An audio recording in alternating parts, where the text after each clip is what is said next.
Shortly after moving to College Station, Texas, Dr. Noreen Johnson, an experienced abortionist, began to see her profession for what it was.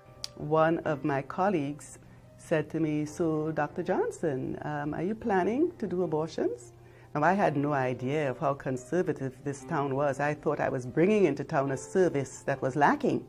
So I proudly answered, "Oh, yes." And he kind of looked at me and he said, "You know, if I were you, I would tread on that ground very carefully." He said, "You don't want to be known as the town abortionist."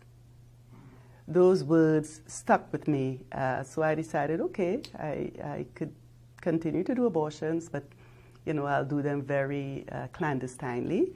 I wouldn't publicize the fact that I did abortions, but in a small town, the word gets around. And so I stopped. I certainly didn't want to be branded in that regard and have reason to be ostracized from a society that I had worked so hard to be accepted into. For Tony Levatino, the death of his 5-year-old daughter had brought the value of life to the forefront of his mind. As Seal would say, she always knew when I had an abortion scheduled the next day because I was just absolutely miserable to be around. And I'd gotten into a blame game. It was the girl's fault for getting pregnant, it was the hospital's fault for allowing them, it was the nurse's fault for scheduling them, it was everybody's fault but my own.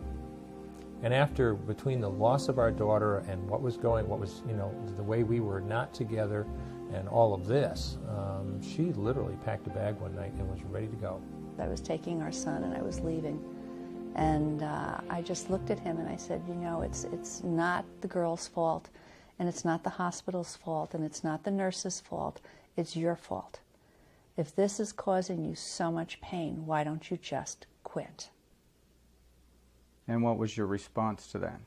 My response to that was the next day to go back to my partners and tell them that I would no longer do second trimester D&E abortions. I said because there were so few physicians willing to do them, it was really just up to 4 physicians in my group, only 2 of us were doing these late-term abortions. And I went back and announced that I just couldn't do this anymore, it was too stressful. But hard-headed, I was going to do the first trimester abortions, the little ones that we do in the office. And I soldiered on with that a few more months. But, when you've made that kind of transition, when you understand that killing a baby this big for money is wrong, it doesn't take you too long to figure out that it doesn't matter if the baby is this big or this big or this big or maybe even just this big. It's all the same. And it was February of 1985. I'm ashamed to say it was that long after her death, but that I went back to my partners a second time. And I told them I would no longer do abortions, and I haven't. Has it been a burden for you at times to contemplate what you've been involved with? It has. It's a part of my life that is still filled with regret. A part of my life that, I could never make up for. How can you make up for lives that you have taken? There's absolutely no way that you could make up for that.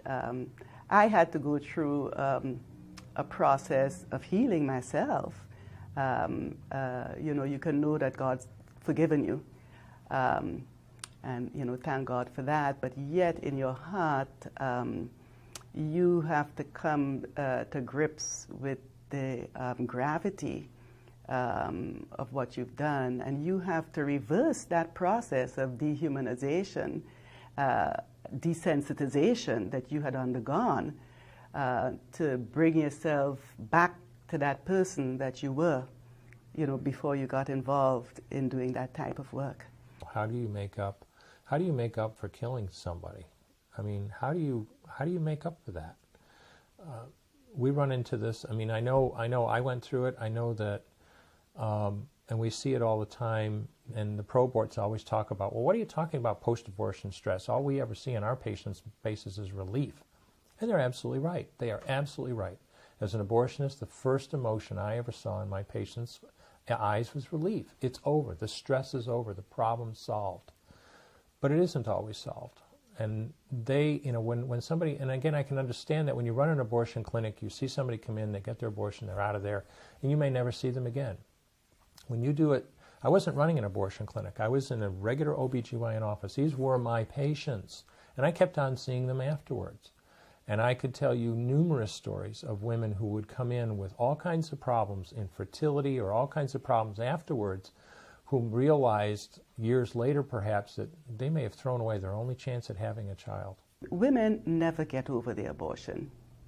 This has been shown time and time again. The pain of an abortion lives with women. Of course, now we have several avenues where women can receive, healing that direct them towards healing. They really never get over it. Coming up, as an abortionist, you never made eye contact with patients. You don't want to see the pain and the anguish in your patient.